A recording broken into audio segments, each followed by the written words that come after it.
Visa నిబంధనలలో America immigration department పెద్ద మార్పు చేసింది. గాజా స్ట్రిప్ కు సంబంధించి కీలక నిర్ణయం తీసుకుంది. జనవరి 1, 2007 తర్వాత గాజా స్ట్రిప్ ను సందర్శించిన ఏ విదేశీయుడికి అయినా వీసా రద్దు అవుతుంది. వీసా దరఖాస్తు సమయంలో ఆ వ్యక్తి సోషల్ మీడియా ఖాతాలను, పాస్పోర్ట్లకి తనిఖీ చేస్తారు. అందులో అతను గాజా వెళ్లినట్టు ఉంటే వారికి వీసాను క్యాన్సిల్ చేస్తారు. దీనికి సంబంధించి విదేశాంగ కార్యదర్శి మార్క్ రుబియో ఆదేశాలను జారీ చేశారు. ఈ నిర్ణయం వలసదారులకు, అమెరికన్లకు కూడా వర్తిస్తుందని చెప్పారు.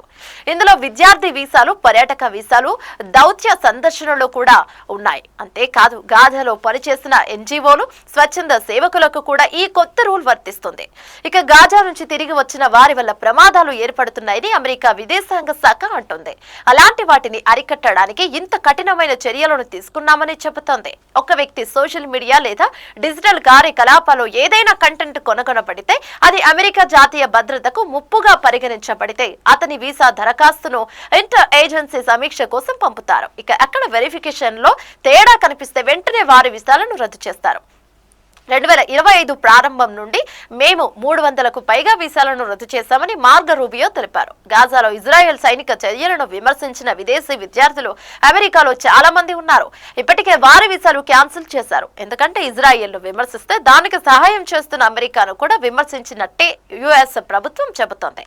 ఇప్పటికే అమెరికాలో హార్వర్డ్ యూనివర్సిటీపై అమెరికా అధ్యక్షుడు ట్రంప్ పగబట్టినట్టు ప్రవర్తిస్తున్నారు. ఇప్పుడు ఈ వీసాల క్యాన్సిలేషన్ కూడా అందులోని భాగమే అని అంటున్నారు. గాజా వివాదం తర్వాత హార్వర్డ్ లో జరిగిన నిరసనల ఆధారంగా విశ్వవిద్యాలయంలో విధాన మార్పులు చేయాలని యుఎస్ గవర్నమెంట్ ఇప్పటికే డిమాండ్ చేసింది. అందులో అమెరికా విలువలకు ఏ విద్యార్థి అయినా వ్యతిరేకంగా ఉంటే వారిని క్యాంపస్ నుంచి తొలగించాలని చెప్పింది. దాంతో పాటు యూదు వ్యతిరేక కార్యకలాపాలను నియంత్రించాలని కూడా కోరింది. ఇక వీటిని హార్వర్డ్ యూనివర్సిటీ తిరస్కరించింది. అందుకు ప్రతిగా $2 బిలియన్ల సమాఖ్య నిధులను కూడా ప్రభుత్వం ఆపేసింది. హార్వర్డ్ ఇకపై అంతర్జాతీయ విద్యార్థులకు ఆతిథ్యం ఇవ్వడానికి అర్హత లేదని హోంల్యాండ్ సెక్యూరిటీ విభాగం చెప్పింది. ఇప్పుడు దానికి తోడు ఈ కొత్త వీసా నిబంధనలు అమలులోకి తీసుకువచ్చింది. యుఎస్ ప్రభుత్వం హార్వర్డ్ యూనివర్సిటీ పట్ల కఠినంగా వ్యవహరించడాన్ని చాలా మంది తప్పుపడుతున్నారు. ఇది ఖచ్చితంగా భావ ప్రకటన స్వేచ్ఛ ఉల్లంఘన అని అంటున్నారు.